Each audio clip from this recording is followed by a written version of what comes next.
하나님 말씀 사도행전 9장 15절입니다. 사도행전 9장 15절 말씀, 한 절 말씀. 신약성경 제가 가진 성경은 202페이지입니다. 사도행전 9장 15절 말씀, 우리 한 절 말씀 다 같이 합독합니다. 시작.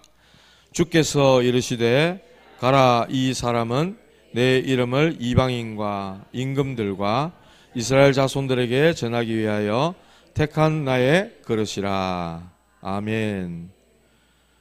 오늘 이번 주간에 계속해서 이제 한여름 같은 무더위가 계속되고 있는데 여러분들 잘 살아남으셔서 이렇게 또 예배당에 예배드리러 나오시고 참 감사합니다.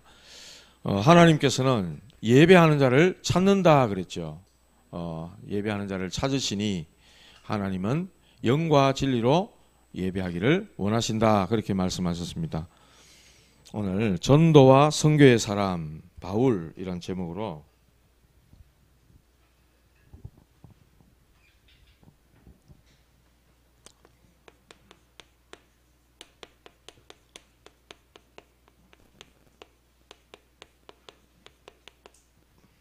이거 더 길게 못 뺍니까? 이거 안 빠지네. 짧은데 눌러야 됩니까?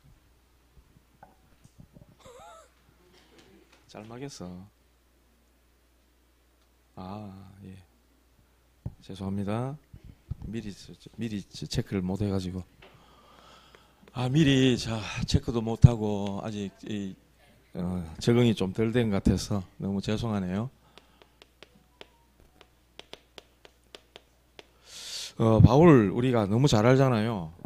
이 바울은 굉장히 엘리트입니다.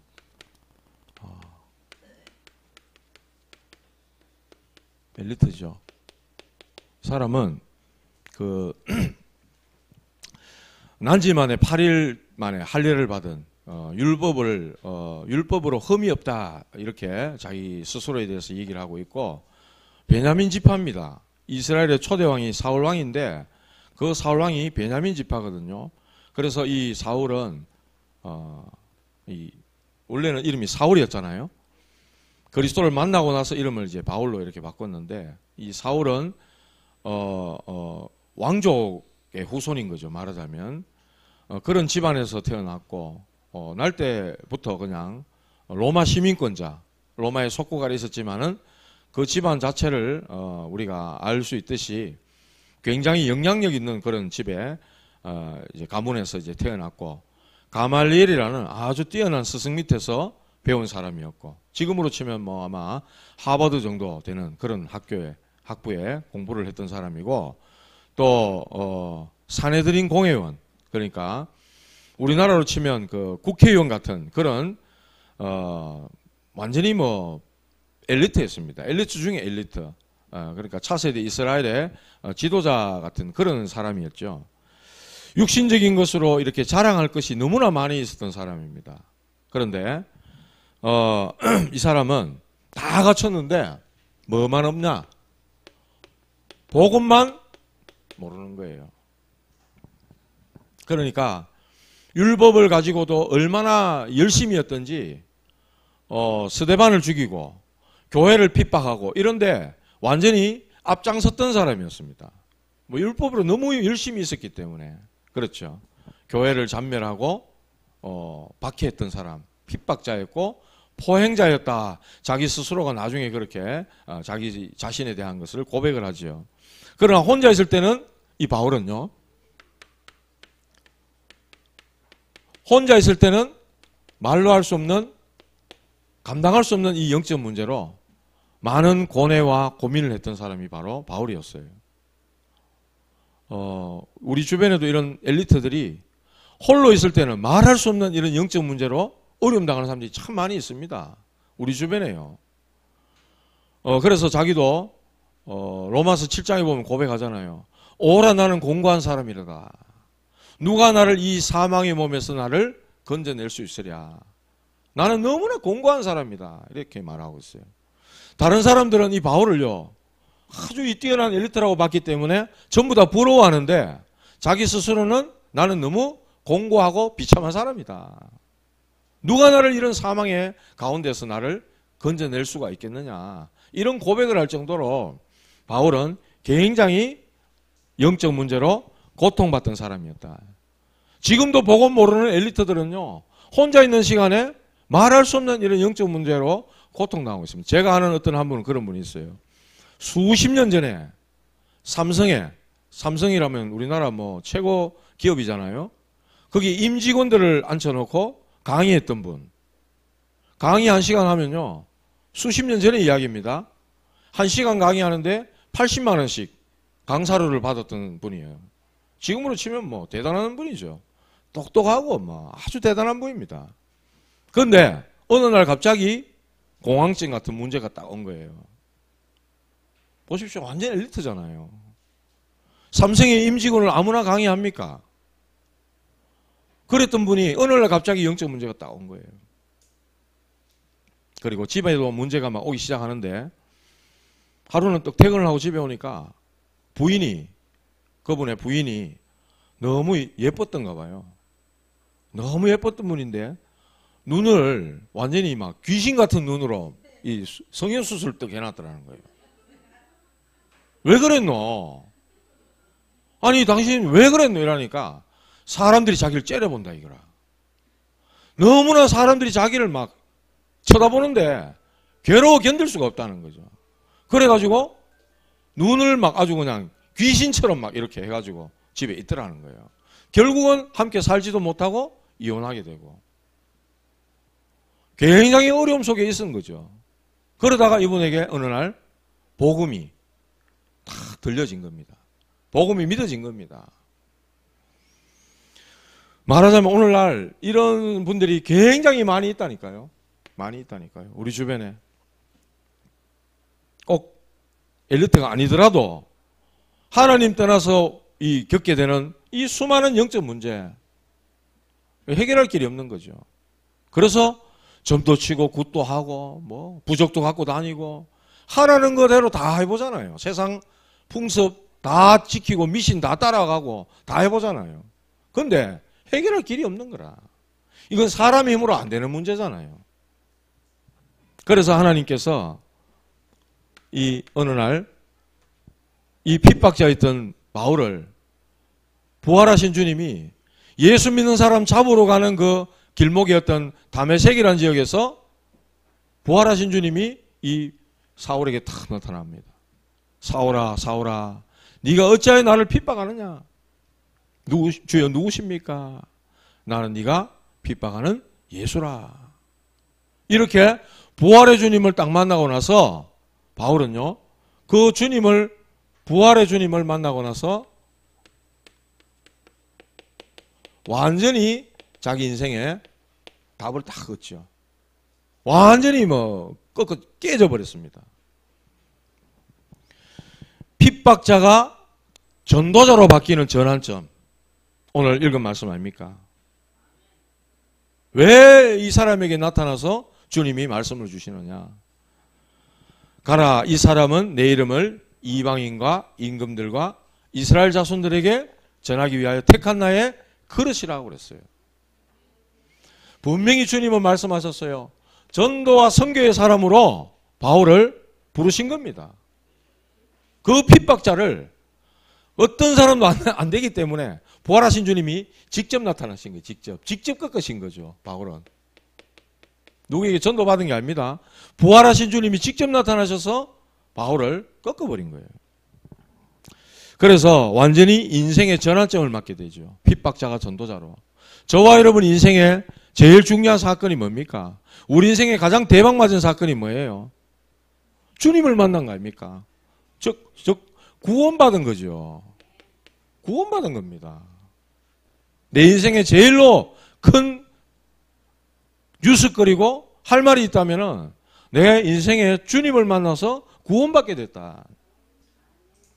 여러분 모두의 간증이고 증거가 될 줄 믿습니다. 우리 인생의 가장 대박맞은 사건 아닙니까? 그래서 완전히 신분이 바뀌고 운명이 바꾸고 배경이 바뀌어져 버렸어요. 바울도 마찬가지였습니다. 그래서 이때부터 사도행전 9장 22절에 보니까 그 밑에 쭉 보십시오. 같이 한번 읽어볼까요? 22절. 같이 읽어봅시다. 시작. 사울은 힘을 더 얻어 예수를 그리스도라 증언하여 다메섹에 사는 유대인들을 당혹하게 하니라. 더 힘을 얻어가지고 예수는 그리스도라고 증거하기 시작한 겁니다. 그전에 예수 믿는 사람 잡으러 다녔다니까. 그리고 사도행전 17장 3절에 보면 그리스도께서 해를 받고 죽으시고 다시 살아나실 예수님이 바로 그리스도가 될 수밖에 없는 당위성에 대해서 증거하기 시작하고, 그리고 사도행전 18장 5절에 보니까 하나님의 말씀에 붙잡혀가지고 예수는 그리스도라고 밝히 증거했다 이랬어요. 완전히 복음 메시지로 완전히 바뀌어버린 거예요. 그리고 사도행전 11장 25절에서 26절에 보니까 바나바가 이 사울을 안디옥 교회로 데려옵니다. 이 시대적인 만남이죠. 그렇게 해서 안디옥 교회에서 1년 동안 그리스도의 말씀을 증거하게 됩니다. 열심히 제자들을 가르쳤습니다. 그러고 나서 사도행전 13장에 보니까 처음으로 이 안디옥 교회가 선교사를 파송하는데 거기에 첫 선교사로 나가게 되는 5명이 있는데 그 중에 바울이 함께 하게 됐다는 거죠. 그래서 바울은 전도 여행을 가게 되는데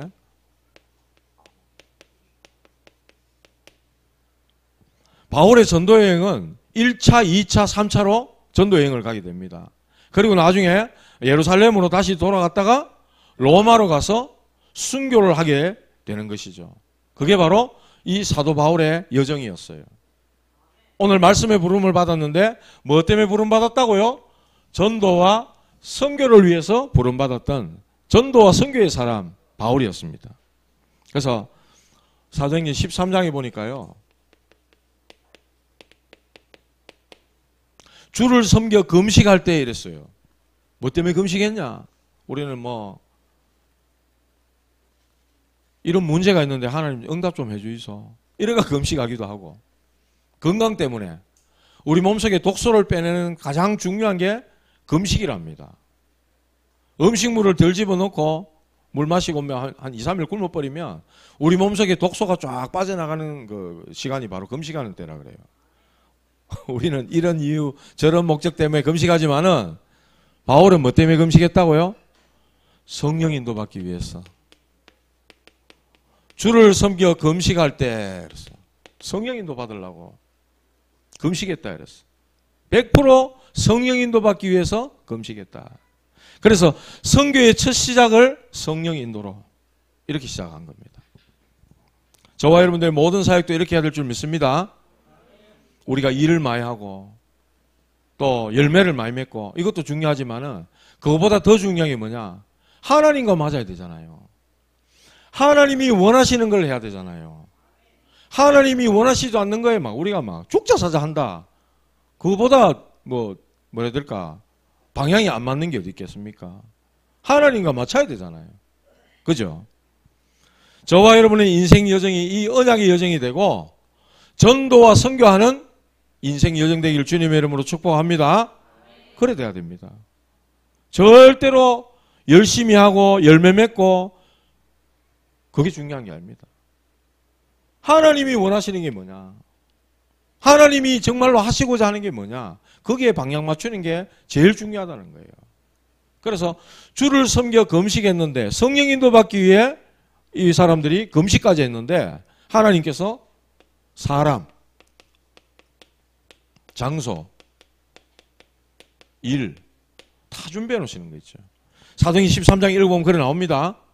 성령께서 이르시되, 성령께서 장소를, 또 성령께서 시키는 일을 위하여 이렇게 나와요.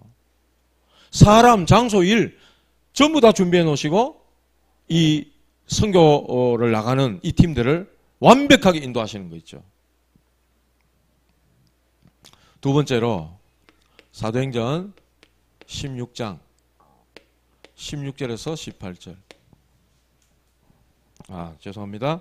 13절에서 14절.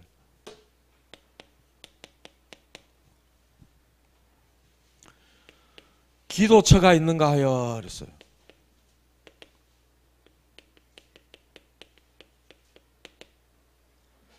기도할 곳이 어디 있나? 그거 찾으러 가는데 이미 이곳은 이제 마게도냐 첫 성인 빌립보 지역입니다. 그곳에 가서 기도할 곳이 있는가 하여 기도했던 사람이죠. 그러니까 문밖 강가에 있던 루디아라는 사람이 딱 만나집니다. 그래서 사도행전 16장 14절 보면 주께서 루디아의 마음을 여사 이렇게 말씀하고 있어요. 나로 주 믿는 자를 알거든 내 집에 들어와 유해라. 기도하려고 기도처를 찾았는데 하나님께서 여기에 만남의 축복을 딱 주시는 거예요. 만남. 루디아를 통해 나중에 빌립보 교회가 세워지잖아요. 이렇게 중요한 만남이 기도할 때 하나님께서 다 예배해 놓고 준비하신다. 그래서 우리는 기도해야 됩니다. 사역 문 열리고 막 하고 하지만은 하나님 오늘도 하나님이 원하시는 일에 하나님이 필요로 하시고 하나님이 가고자 하시는 그곳에 나를 보내주시고 꼭 이 복음 들어야 될 사람 하나님 만나게 해주시고 이런 기도를 이제 바울이 하는데 하나님 딱 준비해놨다가 루디아의 마음을 열어버리는 거죠. 에스겔서 36장 26절에도 보니까 새 영을 우리에게 주시고 새 마음을 우리에게 부어주셨는데 굳은 마음을 제거하시고 부드러운 마음을 주신다 그래서 말씀했어요. 그래서 여러분들 통해 복음 드려야 될 사람, 대상자들 이런 사람들 놓고 기도하는 거예요. 하나님 저 사람의 저 강팍하고 완악한 마음 하나님 열어주셔서 주의 복음이 들려질 수 있도록 믿어지도록 성령께서 영생 주시기로 작정된 자를 믿더라 그랬는데 나하고 만날 그 시간에 하나님의 시간표가 맞다면 저분의 마음을 열어주사 영생에 그 주시기로 하신 하나님의 계획이 이루어지게 하옵소서. 딱 기도하고 들어가는 거예요. 하나님께서 루디아의 마음을 열어가 바울의 말을 따르게 하시고 청종하게 하시고 그래서 결국은 유럽의 문을 여는 마게도냐 지역의 첫 성인 빌립보 지역의 문을 여는 놀라운 역사를 하나님이 시작하는 거죠. 루디아의 집을 거점으로 해가지고 그런 역사를 하나님이 시작하시는 것입니다. 그리고 이어서 사도행전 19장 1절에서 8절 보니까 이제 아시아 지역에 에베소 지역에 들어가게 되죠. 거기 이제 제자들이 있었는데 성령이 있음을 알지도 못했다 이랬어요. 그래가지고 또 말씀을 또 통해서 이들이 마가다라방에 임했던 그 성령 역사를 체험하게 되잖아요. 여기서 하나님께서도 준비하신 제자들을 딱 만나게 하시는 겁니다. 제자들. 이래가지고 나중에 굉장한 하나님의 또 문들을 열어가시는 것이죠. 저와 여러분들이 우리가 이 땅에 일생 그랬잖아요. 한평생 살면서 뭘 위해 살아야 되겠습니까? 진짜로 우리가 돈 벌었다. 악착같이 안 쓰고 모아가지고 가지고 있다가 다 뭐 할 겁니까? 우리 후대들 줄 겁니까? 자식들한테 물려줄 겁니까? 다 부질없습니다. 어떤 면에서. 어떤 신부님 그런다 하대. 다 쓰고 가라 악착같이 말라고 물리주나 하면서 막 그런다 하시대. 고생해 그럴 필요 뭐 있냐고. 마음껏 다 쓰고 가라 하면서 그런다 하더라. 우리는 악착같이 모아야 됩니다. 그래가지고 교회 살리고 우리 후대 살리고 예? 전도 선교하고 그러다 가는 거지 뭐. 근데 우리 남길 거 뭐 남겨야 되느냐? 제자 남겨야 돼요. 우리 평생에 다 살았는데 제자가 남아야 된다니까요. 나하고 같이 복음운동 해야 되겠다. 내가 없더라도 그래 나 저분 통해서 복음 받았는데 저분이 나한테 복음 전해야 된다 했다. 그거 할 사람이 남겨져야 된다니까요. 그럼 인생 잘 산 겁니다. 그거 없다? 어떻게 보면 인생 헛살았다 이렇게 생각할 수도 있어요. 아무 의미 없고 가치 없는데 우리 인생을 너무나 그렇게 소중한 인생을 그렇게 쓰다 가도 되겠습니까? 하나님이 진짜 가치 있어 하시고 하나님이 정말로 기뻐하시고 원하시는 그곳에 우리가 중요한 걸 남긴다면 그거보다 더 중요한 거 없지요. 나하고 같이 전도 선교운동할 제자 이거 남겨야 된다. 바울의 전도행은 그야말로 제자 남기는 사역이었어요. 1차, 2차, 3차 가는 곳마다.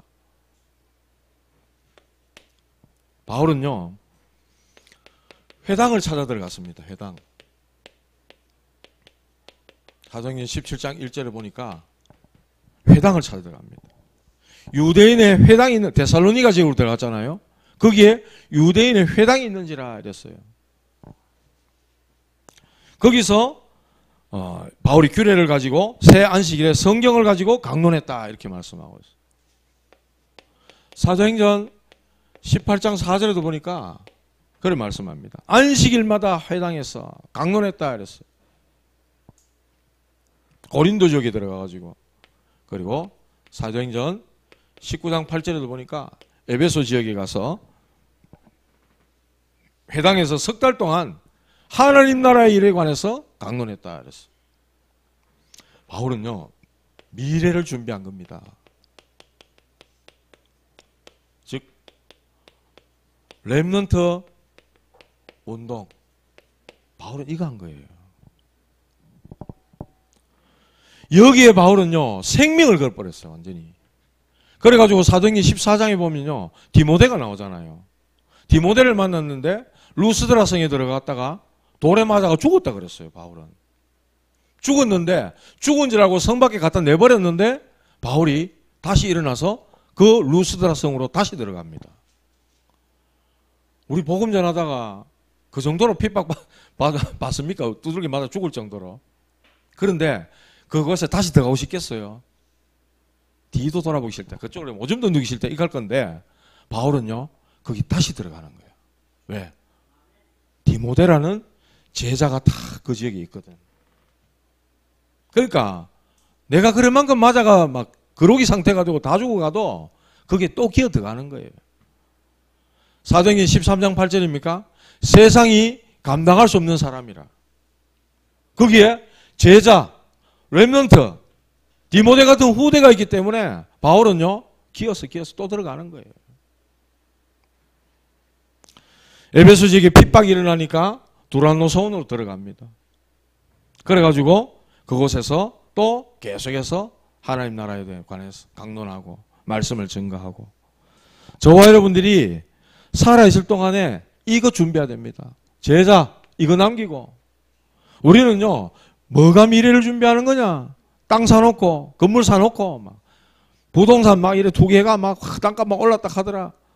그래가 후손한테 물려주면요 후손이 다행히 잘 살면 좋겠는데 그렇게 자기가 땀 흘리지 않고 얻게 된 거는요 수월하게 그냥 탕진합니다.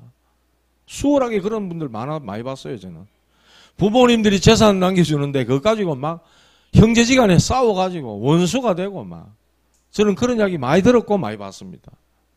차라리 그런 재산이 없었더라면 형제지간에 서로 돕고 의에 있게 이렇게 살 건데 그 아버지 부모님 물려준 재산 때문에 형제지간에 막 원수가 돼 있더라고요. 그럼 얼마나 불행합니까 그게 그 가진 재산 때문에. 그래서 우리는 진짜로 우리의 미래를 준비하는 건 뭐냐? 후대 렘넌트들. 그래서 저와 여러분들이 살아있을 때 이거 준비해야 되는데 우리 교회는 아이들이 와서 막 뛰놀고요. 예? 아이들이 여기 와가지고 배우고 뛰놀고 예배 드리고 하나님이 내게 말씀하신 언약 딱 붙잡고 그런 교회 돼야 돼요. 그래서 세 가지 뜰 그 이야기 하시잖아요. 세 가지 뜰. 금토일 시대 이거 준비해야 된다. 237 나라 5천 종족이 내 집처럼 와서 함께 뛰놀고 할 수 있도록 우리 교회는 그런 교회가 돼야 된다.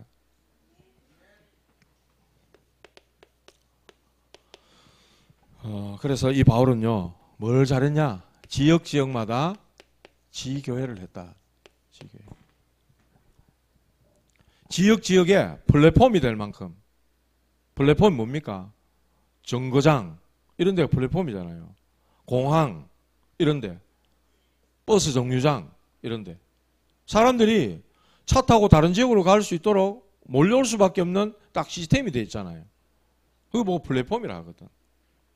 지역에 영적 문제 있고 병든 사람이 있고 중독자가 있고 인생 막 나는 도저히 못 살겠다 이런 사람들이 왔다가 인생에 답을 얻고 구원받고 와, 내 인생이 새로 시작해야 되겠다.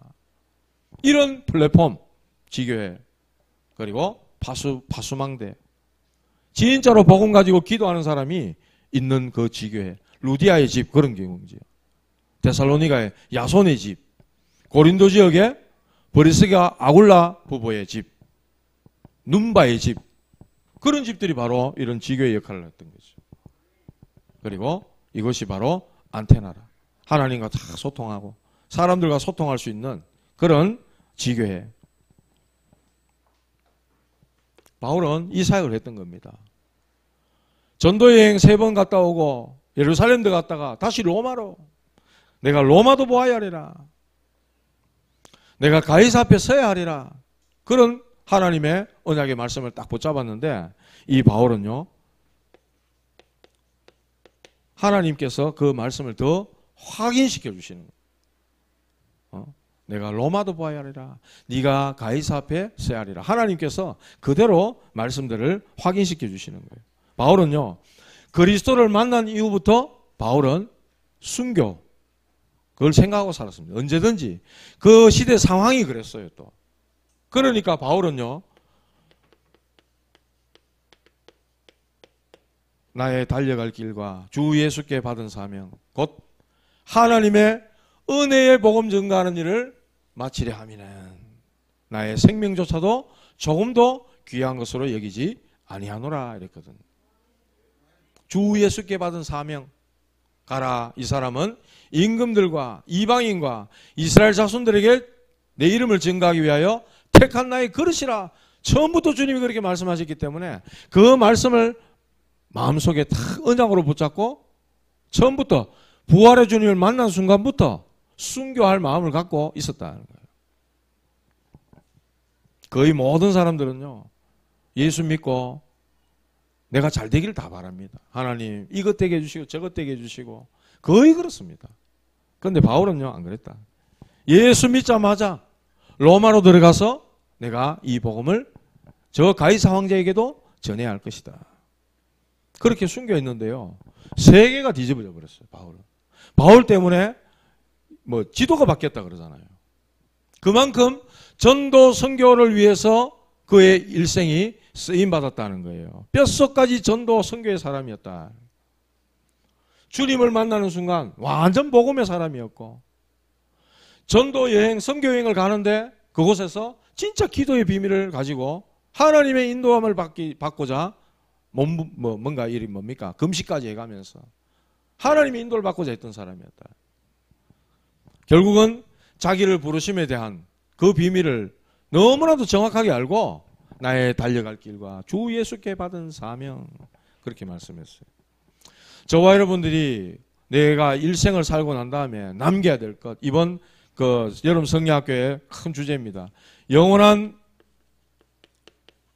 기업, 영원한 작품, 영원한 유산 이랬어요. 이건 남겨야 되는 거예요. 우리가 진짜로 복음 전하는 전도하고 선교하는 이 일을 할 때에 저와 여러분들의 그 기도 속에 이런 내용이 정말로 진실로 담긴다면 하나님이 우리 교회를 통해서 여러분 개인 한 사람을 통해서 진짜로 이 언약의 바톤이 전달될 만한 그런 기업과 작품과 유산이 될 만한 내용들을 남기게 하실 것입니다. 우리 모두가 이러한 언약을 다 굳게 붙잡으시기 바랍니다. 바울은요 14권의 서신 남겼어요.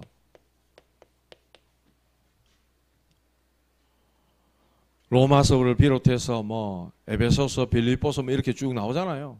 그런 서신, 교회에 편지 보낸 그 내용 14권을 남겼는데 이게 그야말로 아직까지도 우리에게 큰 은혜가 되고 그 성경 읽고 구원받게 되고 하나님이 오죽했으면 이 14권의 서신을 갖다가 성경에 정경으로 하나님이 딱 66권 성경 속에 이 14권이 포함이 되도록 그렇게 하셨겠냐 말이에요. 그게 바로 중요한 작품이요 유산이 됐다는 거예요. 저와 여러분들이 이렇게 우리 전도와 선교의 사람이 되고 또 복음의 사람이 되고 기도의 사람이 되어서 정말 하나님이 필요로 하는 시대에 꼭 우리 후대들에게 이 언약 전달하는 귀중한 대열에 우리 모두가 쓰임받게 되기를 주님의 이름으로 축복합니다. 기도하겠습니다. 하나님 아버지 은혜를 감사드립니다.